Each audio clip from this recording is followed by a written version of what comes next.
association of a community where differences are respected and people coexist. As long as respect and aspiration for diversity is inside us, we can always unite and embrace one another. K-culture is connecting people all over the world beyond borders, language, and cultural differences. The success and spread of K-culture proves that universal empathy is possible, transcending differences in all backgrounds.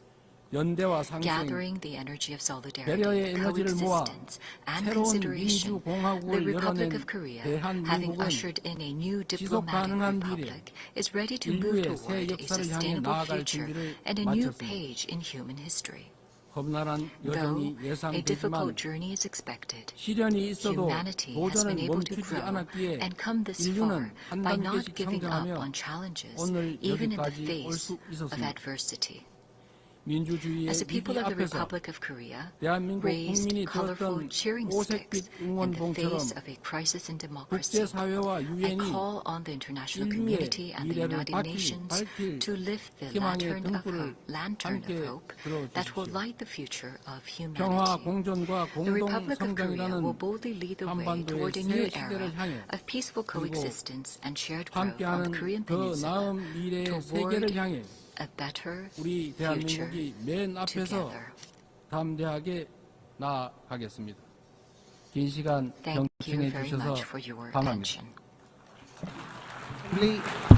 On behalf of the Assembly, I wish to thank the President of the Republic of Korea.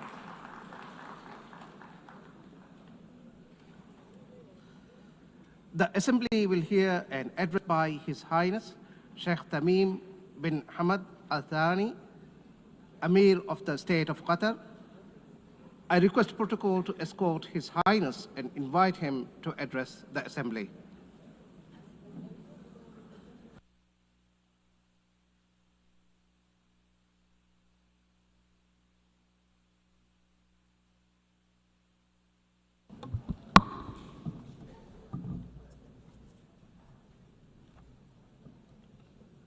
بسم الله الرحمن الرحيم. سعادة رئيس الجمعية العامة، سعادة الأمين العام، الحضور الكرام، السلام عليكم ورحمة الله وبركاته. لقد أنشأت منظمة الأمم المتحدة منذ 8 عقود بناء على عدد من القواعد والمبادئ التي توصلت إليها الإنسانية بعد حربين عالميتين، وتقوم هذه القواعد على الحفاظ على السلم والأمن الدوليين واحترام كرامة الإنسان وسيادة الدول وشؤونها الداخلية والتعاون الدولي بما فيه خير شعوبنا والبشرية. إن تراجع منطق النظام الدولي هذا أمام منطق القوة، يعني السماح بتسييد حكم الغاب، حيث تغدو مفاهيم القانون والعدالة نافذة خارج السياق، وحيث يحظى المتجاوز على الآخرين بامتيازات مجرد أن بوسعه فعل ذلك. هذه هي الواقعية السياسية الجديدة التي اختزل تعريفها ليصبح مقتصرا على مسايرة القدرة على فرض الأمر الواقع. ثمة قصر نظر كارثي في هذا السلوك، فمرتكب التجاوزات في العلاقات الدولية يعتبر أن التسامح معه ضعف، ويعد المتسامح مع تجاوزاته عاجزا. إن الموضوع الذي ينبغي أن يتصدر النقاش في المؤسسات الدولية حاليا هو كيفية استعادة نظام الأمن الجماعي قوته وفقا لميثاق الأمم المتحدة، وعودة الفاعلية للشرعية الدولية. الحضور الكرام، كما تعلمون تعرضت الدوحة يوم 9 سبتمبر إلى اعتداء غادر استهدف خلاله اجتماعا للوفد المفاوض لحركة حماس في مسكن أحد أعضائه في حي سكني يضم مدارس وبعثات دبلوماسية. وقد سقط جراء هذا العدوان 6 شهداء، من ضمنهم مواطن قطري يخدم في قوة الأمن الداخلي للخويا، وأصيب 18 جراح. people have been injured. كان هذا العدوان انتهاكا خطيرا لسيادة دولة. Aggression was a violation against our sovereignty and a blatant violation that is unjustified of international law. But the whole world was shocked because of the circumstances of this heinous act, which we have classified as state terrorism. Unlike the claim of the Prime Minister of Israel, this attack is not a legitimate right to follow perpetrators of terrorism. It is an act of a diplomacy that is dedicated to political assassinations, and it undermines any diplomatic efforts aimed at ending the genocide against the people in Gaza. It is also an attempt to kill politicians who are members of a delegation that engages in negotiations with Israel while they were studying an American proposal. As you know, Qatar hosts, as a mediator during the negotiations, hosts delegations of Hamas and Israel. وقد أنجزت الوساطة فعلا بالتعاون مع شقيقة مصر والولايات المتحدة الأمريكية تحرير 148 من الرهائن. وقد واصلنا الوساطة مع أن إسرائيل ألغت الهدنة الأخيرة من طرف واحد دون تقديم أي مبرر. يحدون في ذلك الأمل بالتوصل إلى وقف دائم للإطلاق والإفراج عن جميع الرهائن وانسحاب قوات الاحتلال من القطاع ودخول المساعدات الإنسانية وتحرير الأسرى الفلسطينيين. يزورون بلادنا ويخططون لقصفها. يفاوضون وفودا ويخططون لاغتيال أعضائها. من الصعب التعامل مع هذه الذهنية التي لا تحترم أبسط المبادئ في التعامل بين البشر. فتوقع تصرفات أصحابها يكاد يكون مستحيلا. أليس هذا هو تعريف الحكومة المارغة؟ لا يسعى طرف لاغتيال الوفد الذي يفاوضه إلا إذا كان هدفه إفشال المفاوضات. وما المفاوضات عنده إلا مواصلة للحرب بطرق أخرى ووسيلة لتضليل الرأي العام الإسرائيلي. إذا كان ثمن تحرير الرهائن الإسرائيليين هو وقف الحرب فإن حكومة إسرائيل تتخلى عن تحريرهم. فهدفها الحقيقي هو تدمير غزة بحيث يستحيل فيها السكن والعمل والتعليم والعلاج أي تنعدم مقومات الحياة الإنسانية. وذلك تمهيدا لتهجير سكانها. لهذا السبب يريد رئيسها مواصلة الحرب. إنه يؤمن بما يسمى أرض إسرائيل الكاملة وهو يعتبر أن الحرب فرصة لتوسيع المستوطنات وتغيير الوضع القائم في الحرم القدسي الشريف كما يخطط لعمليات ضم في الضفة الغربية. لم يعد هناك شك في أن التطهير العرقي وتغيير واقع المناطق المحتلة بل وفرض وقائع جديدة على الإقليم هو هدف هذه الحرب. وقد بين هذا الاعتداء الغادر على سيادة دولة خليجية على بعد آلاف الأميال أن رئيس الحكومة الإسرائيلية التي يتباهى بأنه غير وجه الشرق الأوسط في العامين الأخيرين يقصد فعلا أن تتدخل إسرائيل حيثما شاءت ومتى شاءت. إنه يحلم أن تصبح المنطقة العربية منطقة إسرائيلية. وقد حذرت الدول العربية والإسلامية التي تنادت وعقدت مؤتمر قمة في الدوحة من عواقب هذا الوهم الخطير. ليست إسرائيل دولة ديمقراطية في محيط معاد كما يدعي قادتها بل هي في الحقيقة معادية لمحيطها وضالعة في بناء نظام فصل عنصري وفي حرب إبادة. ويفتخر رئيس حكومتها أمام شعبه أنه منع قيام دولة الفلسطينية ويعده أن الدولة الفلسطينية لن تقوم مستقبلا وإنه يتباهى بمنع تحقيق السلام مع الفلسطينيين وبأنه سوف يمنع تحقيقه في المستقبل. إسرائيل محاطة بدول إما وقعت اتفاق سلام أو ملتزمة بمبادرة السلام العربية، ولكنها لا تكتفي بالتسويات والهدن حتى تلك القائمة على موازين قوى مختلة، بل تريد أن تفرض إرادتها على محيطها العربي، وكل من يعترض على ذلك هو في دعايتها إما إرهابي أو معادل للسامية. وهذا ما أصبح الرأي العام حتى في الدول الحليفة لإسرائيل يدركه ويرفضه.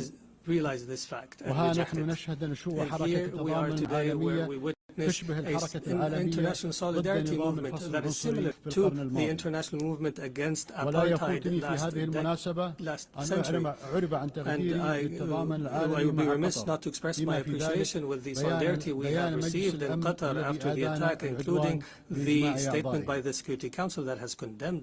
الحضور الكرام، لقد اختارت دولة قطر أن تظل كعهدها وفية لنهجها في صف القيم والمبادئ التي يفترض أن المجتمع الدولي يقوم عليها، والإيمان بإمكانية التوفيق بينها وبين المصالح حين تكون السياسة عقلانية وواقعية، وعدم الخشية في رفع صوت الحق حين يخيم الصمت، والتمسك بالدبلوماسية حيث يستسهل الخصوم استخدام السلاح. لقد انخرطنا في وساطة شاقة لوقف الحرب وضمان تدفق المساعدات الإنسانية وإطلاق سراح الأسرى والمحتجزين، وواجهنا حملات تقليل ضد الجهود التي نبذلها، لكن تلك الحملات لن تغنينا عن مواصلة جهودنا بالشراكة مع جمهورية مصر العربية الشقيقة والولايات المتحدة الأمريكية. إن قناعتنا راسخة بأنه لا يمكن تحقيق السلام في منطقتنا دون اتخاذ المجتمع الدولي ولا سيما مجلس الأمن موقفا حازما بالانتقال من انقياده لإيقاع الاحتلال في فرض الوقائع في حروبه المتتالية إلى حل القضية الفلسطينية على أساس احتلال الأراضي الفلسطينية والسماح للشعب الفلسطيني بممارسة حقه في تغيير مصيره وإقامة دولته enjoy their right to self-determination and establish their state with East Jerusalem as its capital on the borders of 1967 as per UN resolutions and of the two-state solution. That has been the consensus of the international community. We appreciate the role of states that have recognized the state of Palestine. There is no doubt that such recognition is morally important because it sends a message that violence and more violence will not succeed in liquidating a just cause such as the cause of Palestine, and we urge more states to recognize the state of Palestine. We believe that instability knows no border and that humanity's destiny is intertwined. Therefore, Qatar has continued its diplomatic efforts to contribute to the settlement of other crises such as in Ukraine and wars in Africa, and our persistence continued with partners in Africa in order to draft peace agreements, and most importantly was the signing of a declaration of principles in Doha between the DRC and the Congo River Alliance in March. Our efforts support the leadership of the U.S. to achieve a peace agreement in the east of the country, and Qatar will continue to engage as an international partner in order to achieve the peaceful settlement of conflicts and to seize opportunities to establish global peace. Your Excellencies, some states in our region still suffer the lack of security and stability. However, there is hope through some positive developments. In our dear Syria, since the end of last year, is going through a new phase that we hope will be a path towards achieving the aspirations of the Syrian people towards stability, development, and the rule of law. After the end of a dark phase of the country's history, Egypt has stood by the Syrian people throughout the previous years. I recalled and urged to support Syria from this podium. Even when it seemed to fall off the international agenda, the international community is called upon to assist Syria now in order to succeed through the transition phase after decades of suffering. Our experience in other Arab countries has taught us that building state institutions and establishing relations between a state and others is based on equality, and internal stability on the basis of respect for diversity are paramount issues at this stage. Qatar will not spare an effort to provide the necessary support to our brothers and sisters in Syria. And we have no doubt that the Syrians will be able to overcome this phase and to reject sectarianism in all its forms, and that they will reject external interference, especially the Israeli attempts to divide Syria. And the conduct of Israel that is as though all areas south of Damascus are areas of Israeli influence. The Middle East has also witnessed positive developments through the election of President Ahmed Joseph Aoun in Lebanon and the appointment of Mr. al-Salam as a prime minister, which is a step towards stability in the country. Qatar will continue to support the Lebanese government and people and institutions, and will continue to support the Lebanese army. We emphasize the need to implement Security Council Resolution 1701 and the withdrawal of Israeli forces from the areas it occupied during the last war, and to end Israeli interference in internal Lebanese affairs. For Sudan, the people in Sudan continue to suffer an unprecedented humanitarian crisis because of the continued violence. We call once again on all parties to prioritize the national interest and to engage in a comprehensive dialogue that leads to a permanent peace and that preserves the unity of Sudan and its territorial integrity and independence, and that achieves development and stability. We declare our support for all international efforts that aim to achieve this goal. Distinguished Excellencies, Doha has always been a global capital that hosts major events in all spheres, and an area where leaders convene and decision makers from around the world to engage in negotiations and the formulation of solutions. Doha will host the Second World Summit for Social Development from the 4th to 6th November this year, and we look forward to welcoming you all during this conference. ولا شك أن ثقة المجتمع الدولي بنا إنما تقوم على سجل من النجاحات التنظيمية التي حققتها دولة قطر على مر السنوات، وبناء على هذا الإرث الراسخ قدمت ملف ترشحها لاستضافة دورة الألعاب الأولمبية 2036 إيمانا منا بأن الرياضة ليست مجرد منافسة بل جسر يربط بين الشعوب ومنصة لترسيخ قيم السلام والتفاهم. ولقد أثبت تنظيمنا لبطولة كأس العالم لكرة القدم 2022 أننا قادرون على جعل الأحداث الرياضية الكبرى ساحة للتواصل والتقارب بين الثقافات المختلفة. وختاما إن دولة قطر وهي تعي جسامة التحديات التي يواجهها المجتمع الدولي تؤكد أنها ستظل وفية لالتزاماتها في مناصرة الحق وبناء جسور السلام وتعزيز العدالة في العلاقات الدولية. أشكركم والسلام عليكم ورحمة الله وبركاته.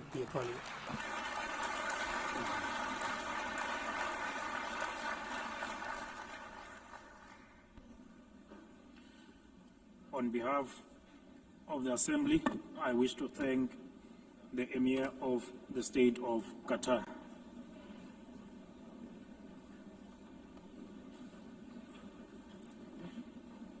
The Assembly will now hear an address by Her Excellency Jennifer Gillings-Simons, the President of the Republic of Suriname. I request the protocol to escort Her Excellency and invite her to address the Assembly.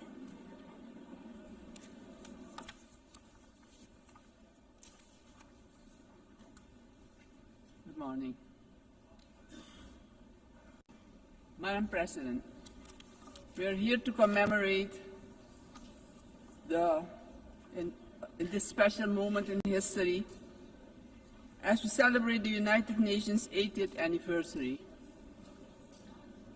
And this 80th anniversary of the General Assembly coincides with the 50th anniversary of the independence of the Republic of Suriname and our membership of this organization.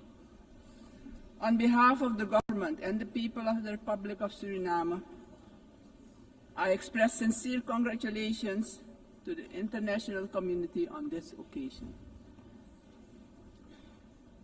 It is clear that a journey that spans over 80 years cannot be and has not been without challenges. The United Nations played, in some instances, an important role in ending colonial rule, worked on advancing human rights, and often provided hope and a future to the most vulnerable in our global community. This is also the organization that provided a voice to the global community and worked to establish a balanced world order aimed at adopting a framework for sustainable development agenda and contribute significantly to advancing human rights, more specifically the rights of women and children. The organization promoted education for all and universal access to health care. In some instances, the peaceful resolution of conflicts was achieved, preventing misery and saving human lives.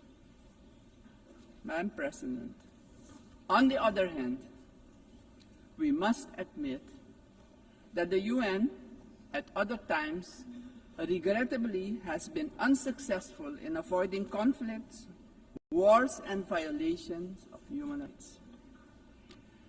As we look at the world today, we see that in Europe, war has returned. Elsewhere, wars are displacing millions, killing many, and threatening global security and peace. In other countries and regions, for instance in the Middle East, we have witnessed unspeakable terror at the hands of terrorist organizations. The UN was not able to prevent that. At this moment, there are increased occurrences of grave violations of human rights and more specifically, the rights of children. For example, in Gaza, it is unbearable to even think about their suffering. Also, within our own region, which is the Caribbean, we have not been spared of rising tensions. It is with heightened concern that we noted the Secretary General's recent briefing on the Security Council meeting on the situation in Haiti, mentioning that the Haitians are enduring a perfect storm of suffering. Haiti is still paying a hefty price for being the first to throw away the shackles of slavery in the region of the Caribbean. Our hearts go out to the people of Haiti. Suriname strongly reiterates its position that conflict should primarily be resolved through dialogue. And we remind the international community that Latin America and the Caribbean are proclaimed a zone of peace. We do not want military aggression in our region.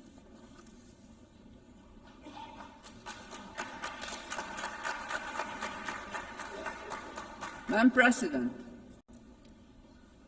this is the moment, on the 80th anniversary, we should reflect and ponder on the next 80 years. What do we have to change and what needs to be done differently? We all must underscore and repeat it ceaselessly today that the United Nations will only be successful if all nations without exception, adhere to the resolutions we adopt.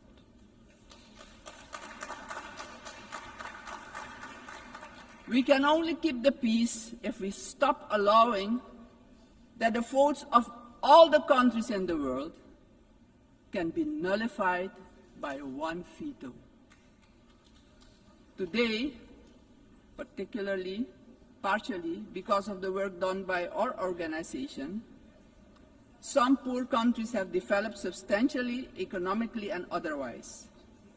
They have become powers who can't be ignored any longer. We have to remind ourselves that the world in which the United Nations was established 80 years ago does no longer exist. The task ahead, therefore, is that we, in the first place, renew our vows, recommit to the principles and objectives of the Charter of our organization, and recognize all the voices in the world, because people from all regions should have opportunities for a dignified life. Furthermore, the UN should adjust to the world we currently live in. This means, for example, the Security Council should expand to include all nations who exert major influence in the world. Exclusion of these players will only increase the risk of conflict and obstruct the beneficial cooperation necessary for humanity to develop and prosper. It is of great importance that all economically and otherwise strong nations and countries maintain a healthy competition that promotes the scientific advancement we need for sustainable development. On the other hand, these countries need to work together to guarantee global peace, so crucial for the existence and growth of the developing states and for their own countries. In this context, Suriname endorses the inclusion of, amongst others, Brazil, India, and the representation of the African continent for equal membership of the Council. Equally, we support the CARI composition for a non-permanent rotating seat for the small island developing states and low-lying coastal countries. I would also like to remind the member states that my country, Suriname, has presented its candidacy as a non-permanent member of the Council for the period 2043 to 2044. Madam President, the United Nations must be a genuine unity of nations.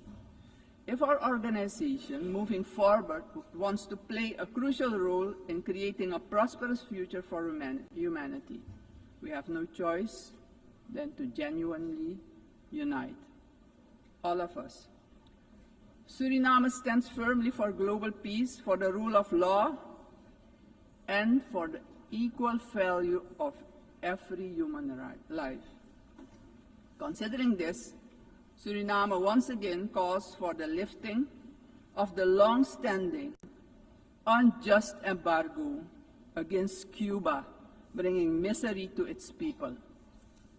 Madam President, Suriname is a country with people of indigenous, Maroon, Javanese, Hindustani, Creole, African, Chinese, and European descent. We all live together in a mosaic of cultures and faiths.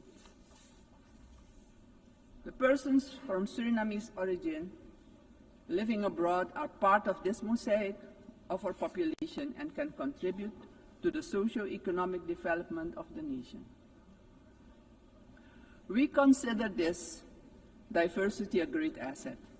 Actually, Suriname does not have diversity. Suriname is diversity, and we keep working together to protect and grow our national unity for our own well-being and as an example of harmony in this often divided world.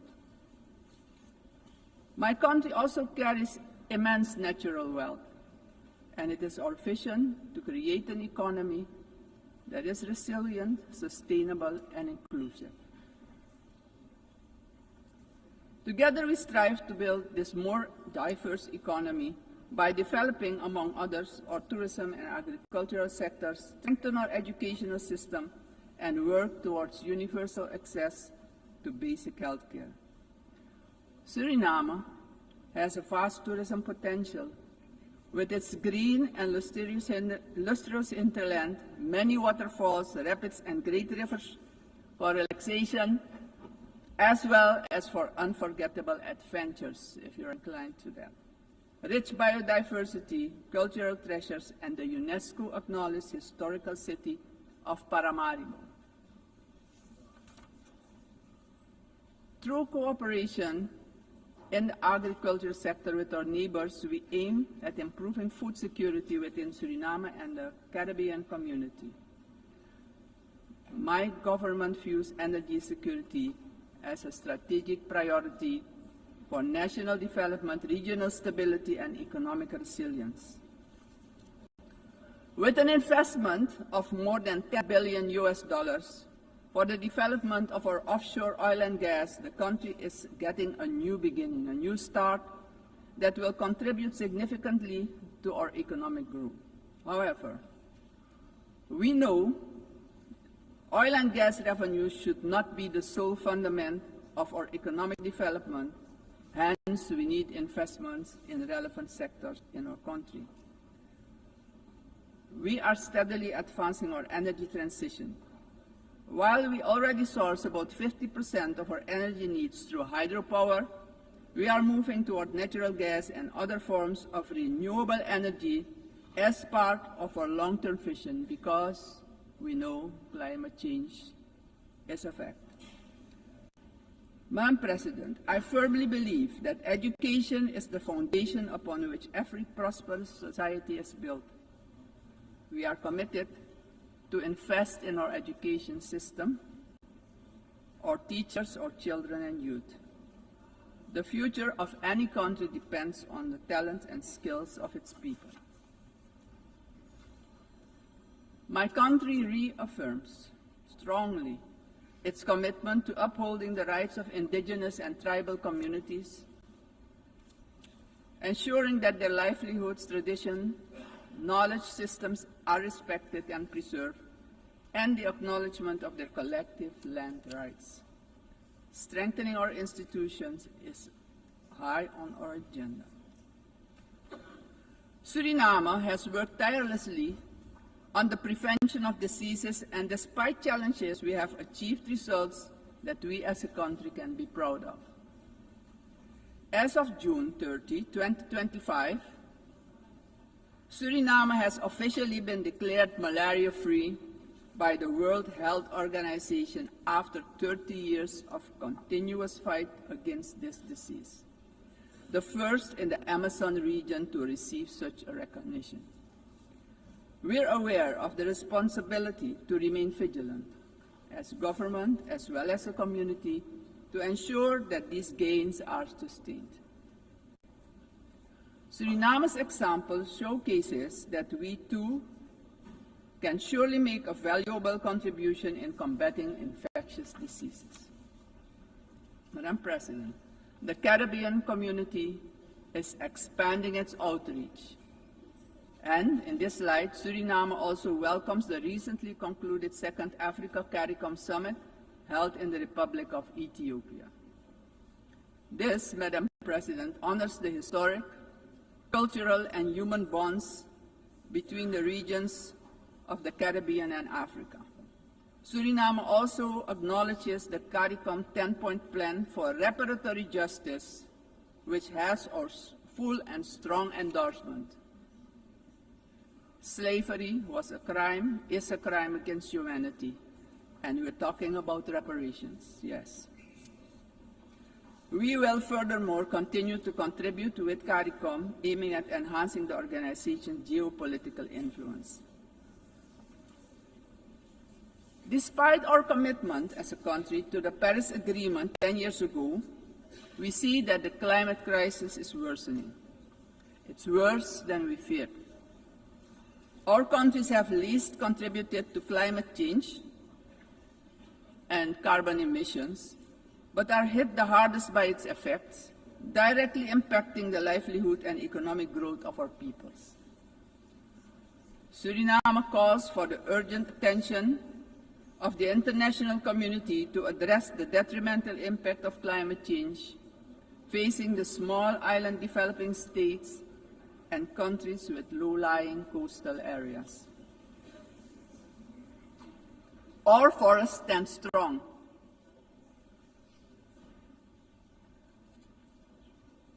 More than 90% of our land is covered by rainforest. And this makes us the most forested country in the world. Your eyes have never seen so much green. Suriname is one of the 3 carbon-negative countries on Earth. Since 1992, our forest has absorbed nearly 290 million tons of carbon, and each year we capture more than we emit, and we want to keep it that way. The protection and conservation of our forests has been a priority. It doesn't stand by default, but by design. We have been logging sustainably for decades, and did so with a sustainable tropical rainforest management system developed in Suriname, an ecological approach to forestry. Also, the indigenous and tribal communities protect the forest by their continued stewardship. We are proud of the way we did it, but pride alone does not pay the bills and does not develop the indigenous and tribal communities. Madam President, we must not forget that these forests, our forests, are in competition with vast resources such as gold, diamond, bauxite, and more. We will need to make difficult choices. We want to keep our forest coverage at a minimum of 90%, but we cannot do it alone. The time has come for the world's largest emitters to share this responsibility, not only with words, but with action, justice, and finance. Suriname strongly calls for global action, predictable climate finance for high forested, low deforestation countries, fair recognition of real carbon removals, and direct support for the communities who live in and protect these forests.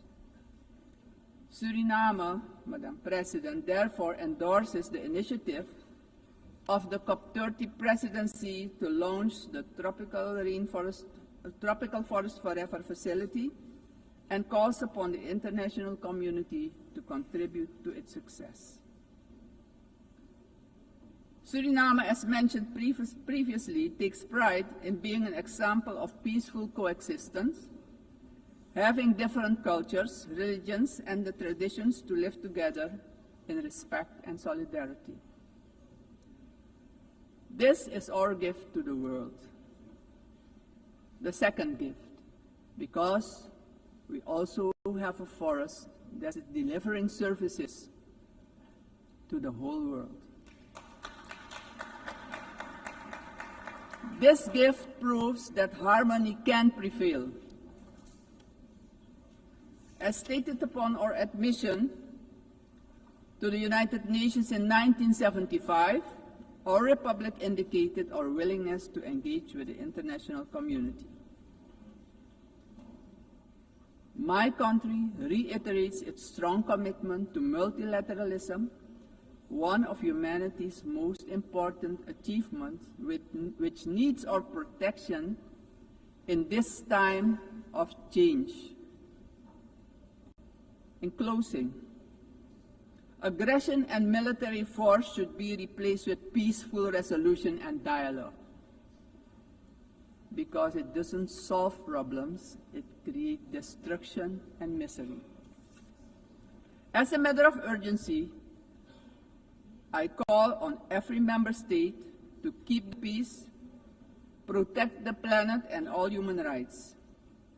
Suriname has shown the world that living sustainably together is possible. We are really better together. Thank you, Grand Tanye, and may God be with you.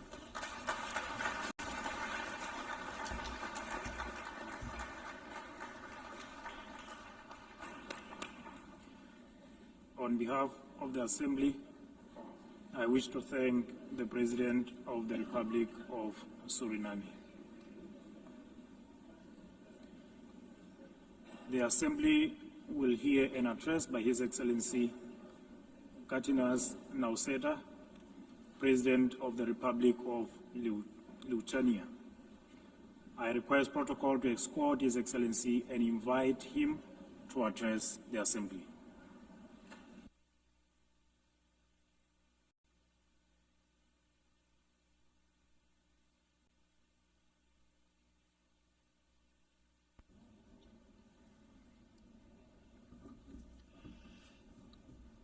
Dear Mr. Chairman, Excellencies, ladies and gentlemen.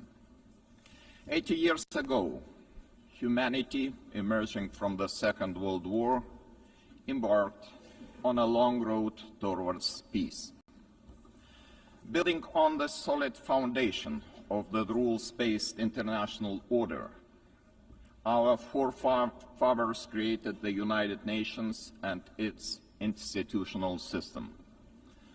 This system was never perfect.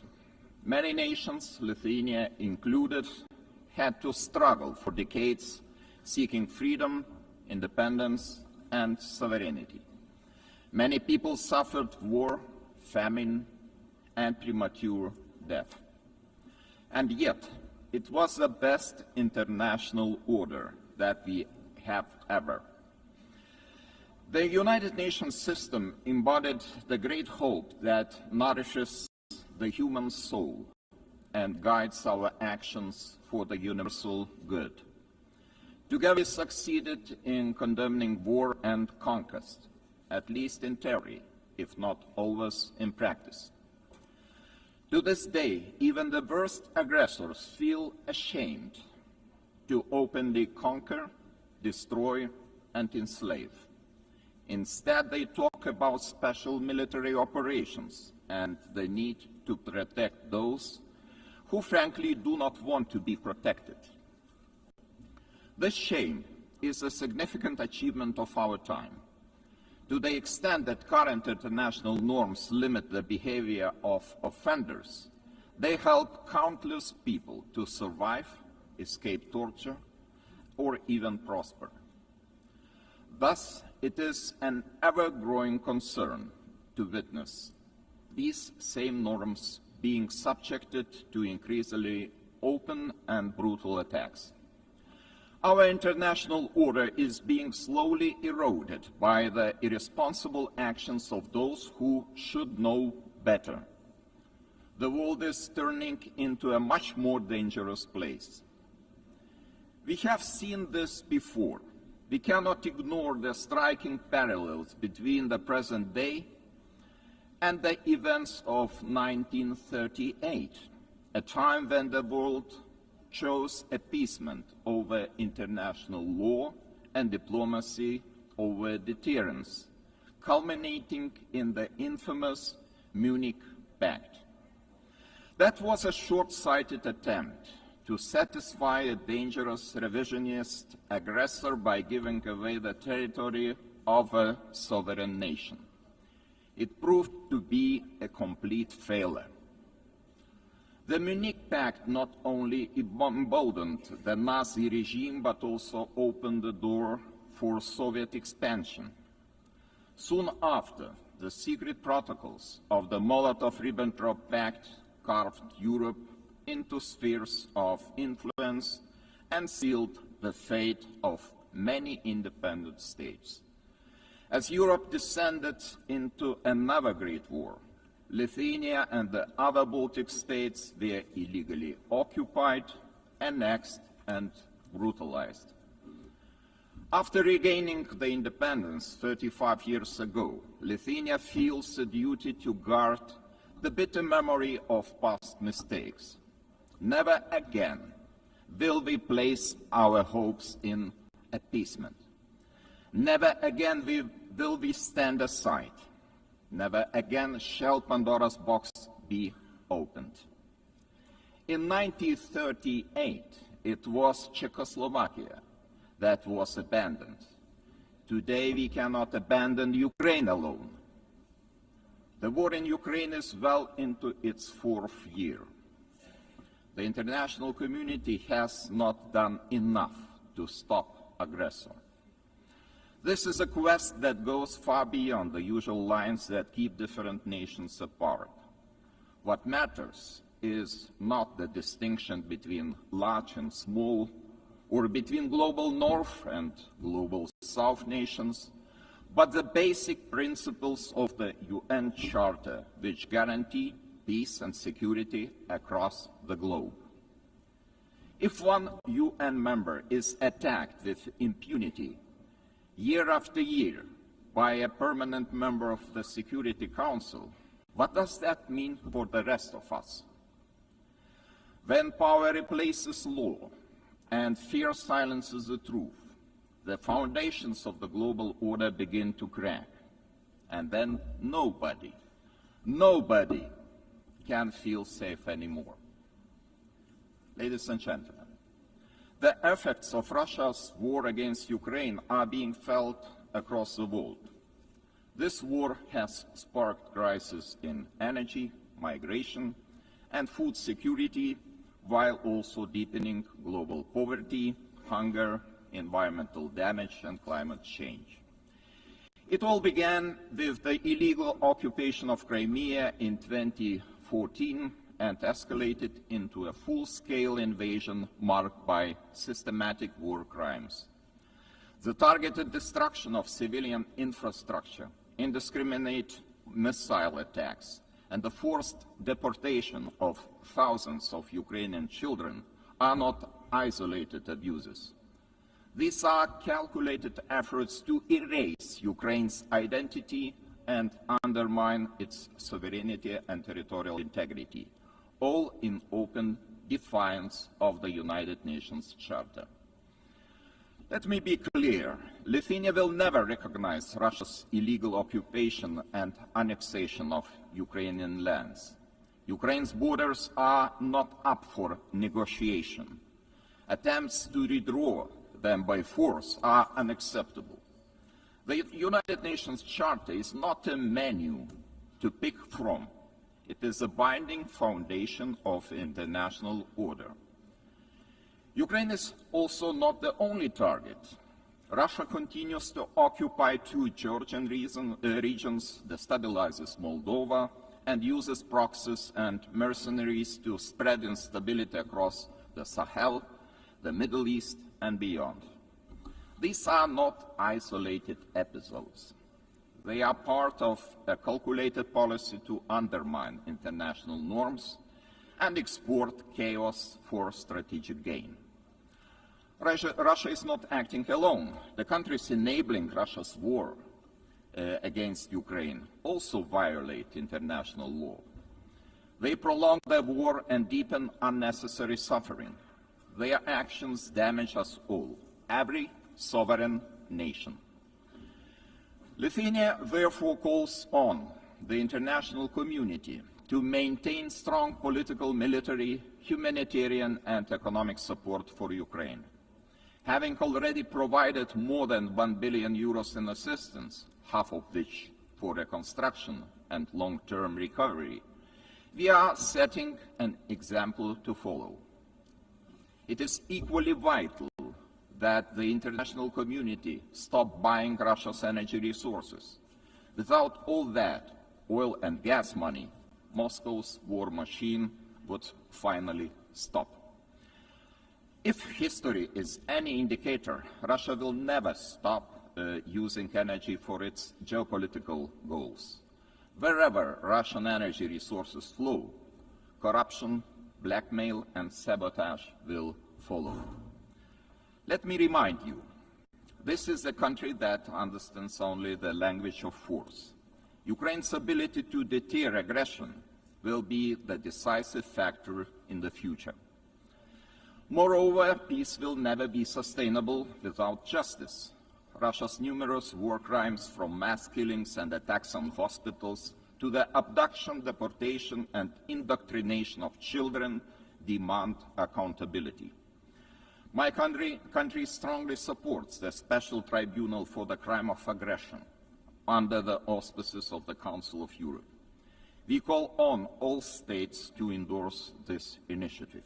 Accountability must have real consequences, legal, political, and financial. As a co-founder of Register of Damage for Ukraine, Lithuania calls on all eligible states to join this vital effort. Russia's frozen assets must eventually be used to help Ukraine defend itself and rebuild. I also cannot stress strongly enough that the return of all deported Ukrainian children and illegally detained civilians must be a global priority. We urge all states and institutions to strengthen international efforts and to ensure their safe homecoming. Ladies and gentlemen, as crucial as Russia's war of aggression against Ukraine is, it is only part of the broader global upheaval. Lithuania watches the current situation in the Middle East with deep concern. We join the international community in calling for the full and immediate implementation of the ceasefire in the Gaza Strip. To prevent starvation, humanitarian aid must be allowed to reach those in need without obstruction.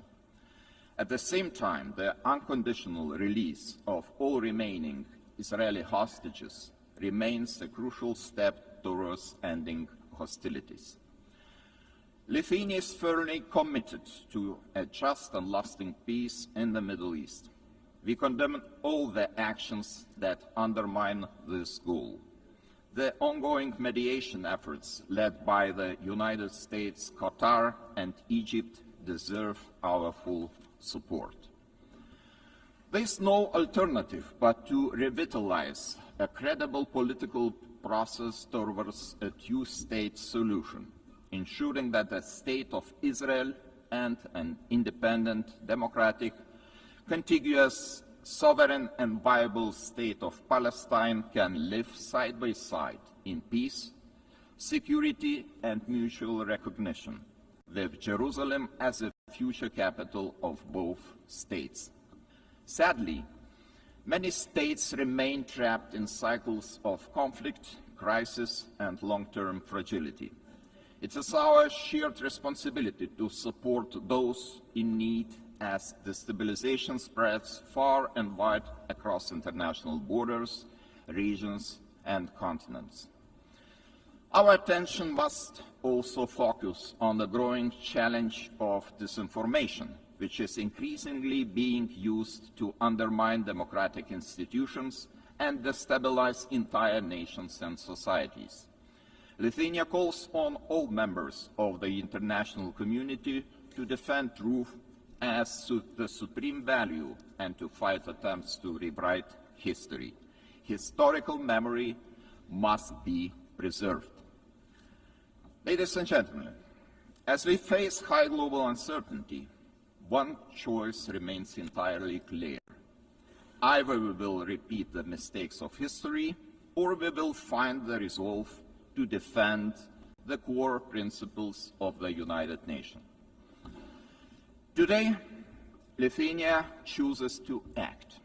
We call on the international community to respond to today's challenges with unity and determination. We call on the United Nations to return to its founding purpose, to prevent the scourge of war, to protect human dignity, and to uphold the rights of nations large and small. Together, we must ensure that no permanent seat on the Security Council grants any state permanent impunity. We must support those who defend the very principles of the UN Charter. In this spirit, I welcome the Secretary General's UN80 reform agenda, a timely blueprint for adapting this institution to the realities of today's world. His call for a more inclusive, effective, and accountable United Nations deserves our broad support. Lithuania stands firmly behind these efforts to reimagine multilateralism. We call on all states to strengthen our collective ability to act across all three pillars: peace and security, human rights, and development. Our message must be simple and straightforward. Aggression cannot win, and the principles of the UN Charter must prevail. Let us rise to the demands of this moment. Thank you very much.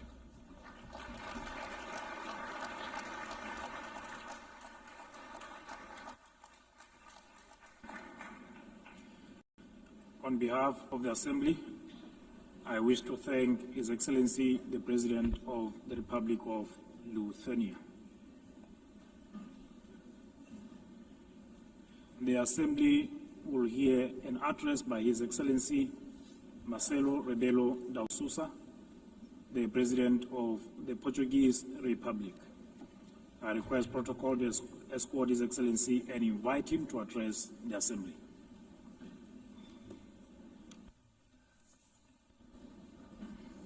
Mr. Chairman, Excellencies, symbolic moment this one for United Nations, the celebration of 80 years, and for us, Portuguese, 70 years of membership. It's a time of judgment, of compromise, of renewal, multilateral ambition. Portugal is today what always aspired to be, a noble country to the world, listening, dialoguing, building bridges, deeply multilateralist and guided by the Charter of the United Nations. A world with more cooperation and respect for international law is safer, more predictable, stable, peaceful, prosperous, plural, representative, and able to respond collectively to global challenges. 70 years ago, we were living still in dictatorship. And we found in this community the space to rediscover the real values and contributing to global solutions. And even now, in the changed world, fragmented, polarized, unpredictable, this community is a key community to defend basic principles of a coexistence between nations, cultures, civilizations.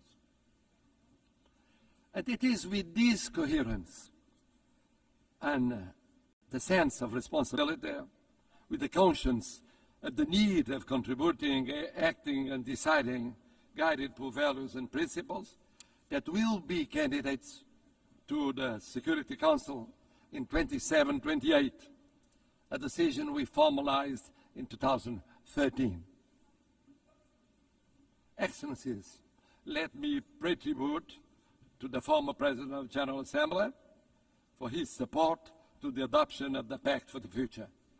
Let me congratulate the present President of this session, wishing the success in her term. But I would very specifically, and in Portuguese this time, say a word about the remarkable work of the Secretary General António Guterres. O seu humanismo. His humanism. O apego ao direito internacional. Devotion to international law. As reformas por que tem lutado. The reforms he has championed since 2017, que inclui agora now including UN80 and the Pact for the Future and the Pact for the Future, são a sua marca e o seu legado. Are testaments to his work and will be his legacy. And legacy. It is a pride for me, é orgulho para mim, having a Portuguese as Secretary General of the United Nations, ter português como Secretário-Geral das Nações Unidas. someone is projecting a Portuguese way of acting in international relations, uma forma portuguesa de estar nas relações internacionais, he will always be supported by Portugal. Contará sempre com o apoio de Portugal. And I must congratulate him for his speech, because he said, I will never give up. I know him ever since we were teenagers. He never gave up, ever. And he's right. It's true we live at a time of multiple crises and persistent crises. Division, polarization, violations of international law, cleavage between power exercise and responsibility, technology and ethics, urgency of crisis and capacity of response and action. United Nations faces an existential moment. Without change, without renewal, the United Nations will be marginalized, and we could be left to the law of force. No G1, no G2, no G3, no G1 plus 1, 1 plus 2, or 2 plus 1 will be an alternative. No absence of multilateralism will avoid the need of multilateralism. The world is multipolar, will be multipolar. Just think of the situation in Ukraine or the situation in Middle East. In Ukraine, for years, and now for months, for 8 months, one is waiting the mediation of the most powerful in the world. Do we have a ceasefire? No, we don't. In the case of Middle East, we waited and waited for the intervention of the most powerful in the world. Did we have a ceasefire?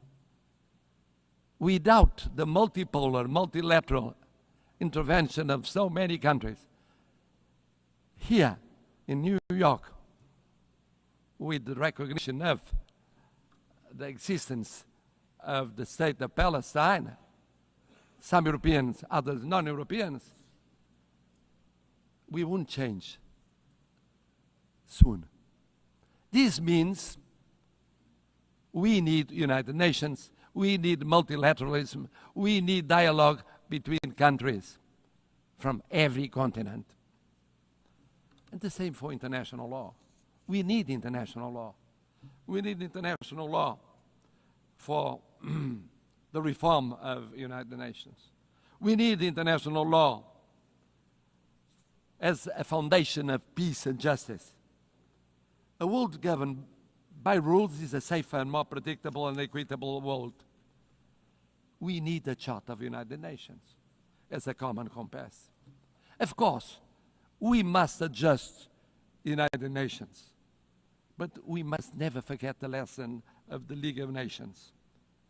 When one forgets the principles, when one abandons the principles on account of pure realpolitik, I mean the power or the powers of the moment, one forgets that no power is eternal. No personality is eternal. Empires went up and went down. We know by experience it. Colonial empires, European empires inside Europe, all kinds of empires went up and went down. We believe that in the reform of United Nations, we have 3 pillars: prevention, partnership, and protection. Preemptive action before the conflict, not just afterwards. Mediation, preventive diplomacy, intervention of the Secretary General and of the PBC, avoiding distraction and institution collapse, building peace, fighting against the deep causes of violence, promoting resilient and peaceful societies. But development, peace building without development, preventive action without development, this work.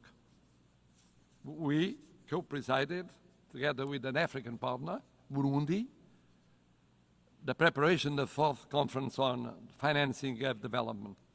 Ideas, dialogue, determination, results. Without sustainable development, no lasting peace is possible. Never forget to implement the 2030 Agenda and the reform of the international financial architecture. It's a priority involving the digital, the space, the artificial intelligence technologies as force for peace, not tools for domination. Bridging the digital and technological divides as central to build resilient societies.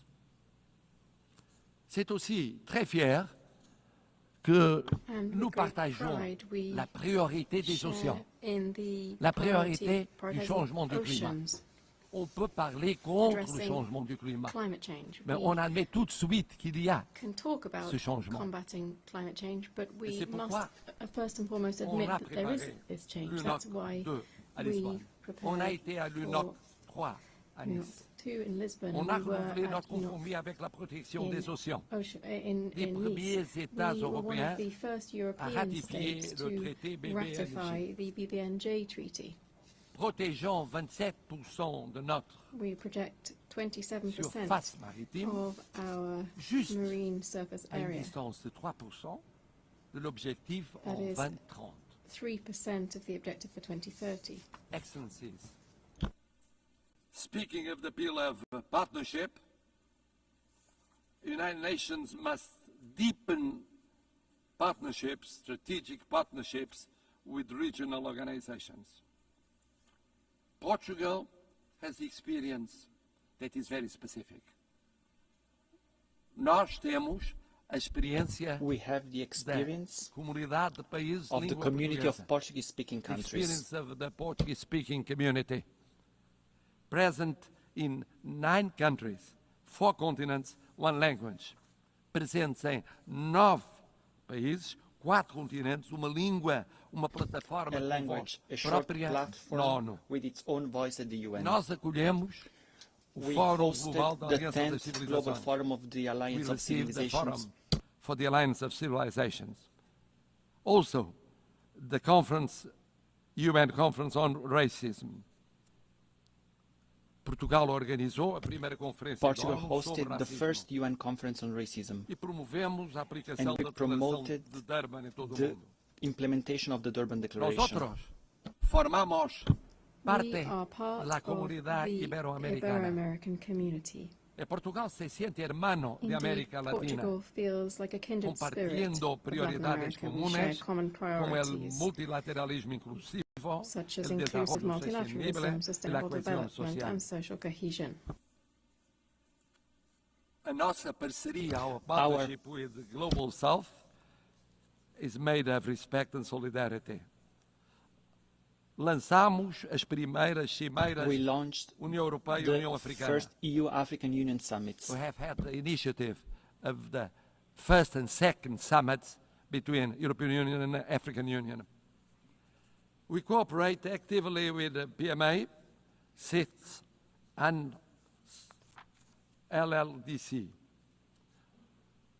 At the same time, we think that protecting means also protecting the role of women, youth as agents of change, the access to education, leadership, political participation.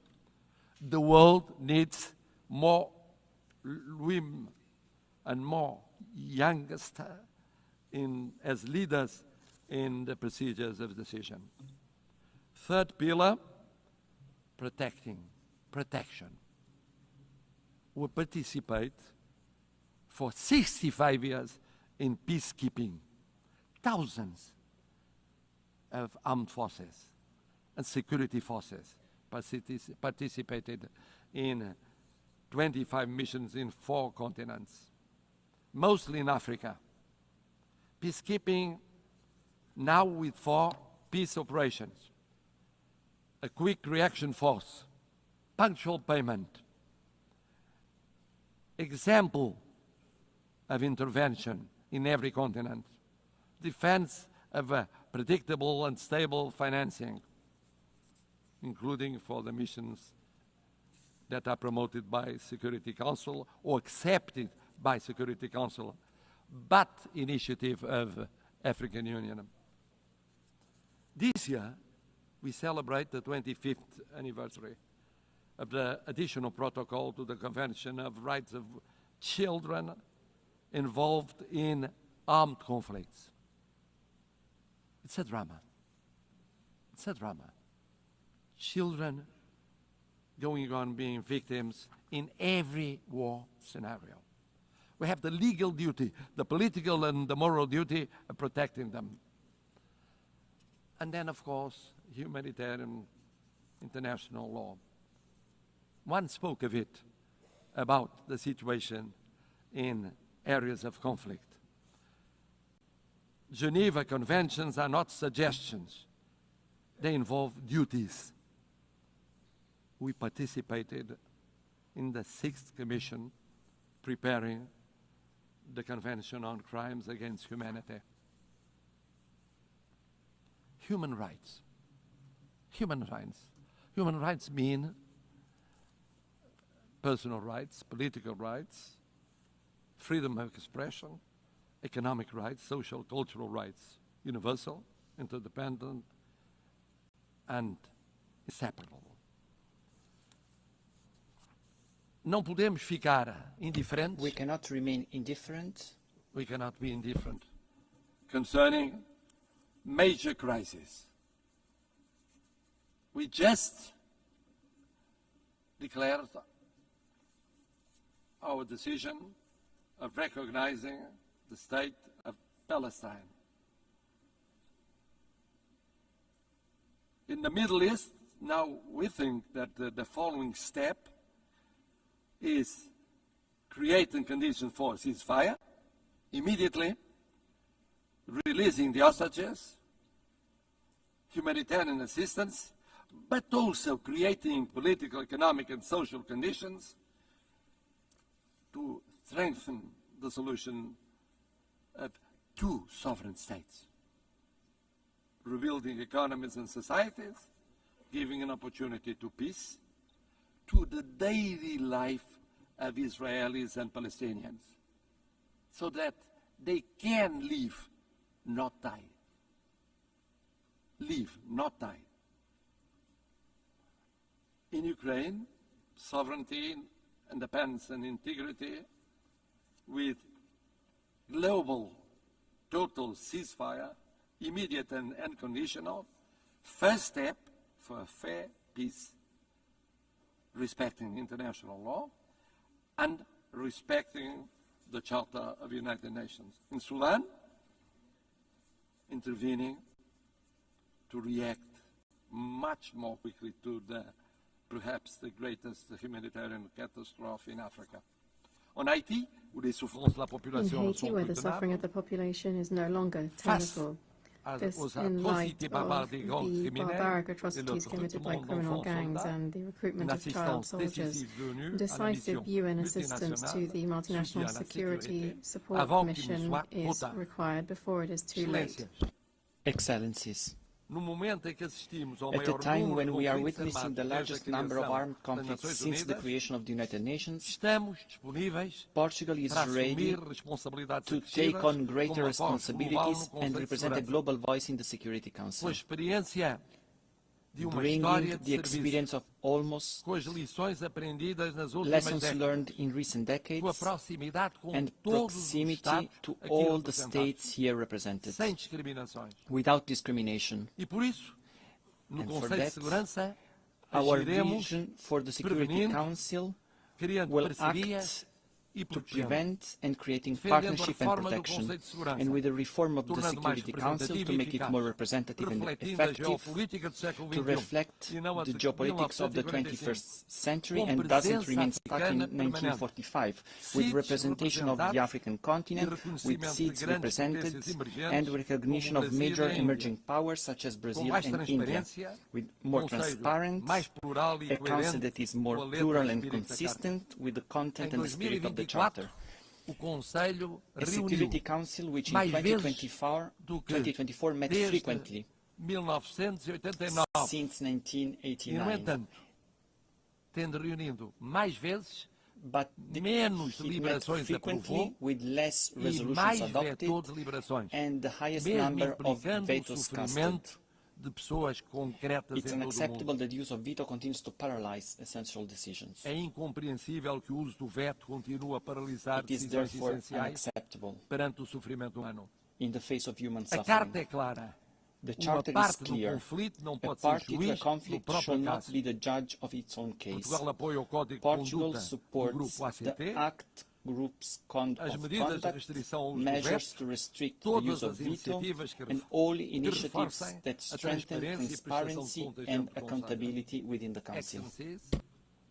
A last word. Portugal is presenting itself to the Security Council without hidden agendas, but rather with an agenda aligned with the values and objectives of the UN, with humility, but with confidence, contributing to a council that is more effective, representative, and close to those who expect protection from it. We are a predictable country, a bridge builder, a reliable partner, an uncompromising defender of the UN Charter. It is in this spirit that we want to serve, that we reaffirm our commitment to the United Nations today, and that we hope will earn your trust for the future of the United Nations, but mostly for the future of the world. More peaceful, more just, more respectful of dignity, human dignity, in so many conflicts that represent a shame for all of us. Thank you.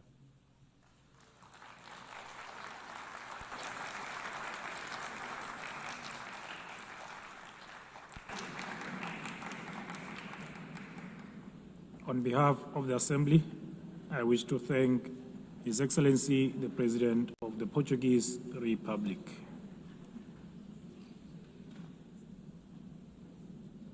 The Assembly will hear an address by His Excellency Yomandu Usi, President of the Eastern Republic of Uruguay.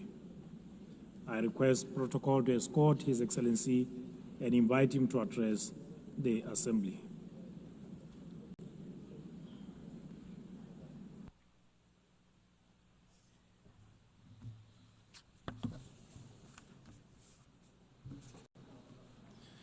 Señora Presidenta de la Asamblea President General, of the General Assembly, señor Secretario General, Secretary General, señores y señoras jefas y jefes de Estado y de Heads of Gobierno, State and Government, señores representantes de organismos representatives of internacionales, international organizations, delegaciones oficiales, official delegations, señores y señoras. ladies and gentlemen. Vengo de una república situada al oriente del río Uruguay, que el mapa, la historia y la cultura ubican en una pequeña esquina del sur del sur del mundo. Un país pradera, con balcón al mar, donde la tranquilidad y hospitalidad de su gente es una de sus principales señas de identidad.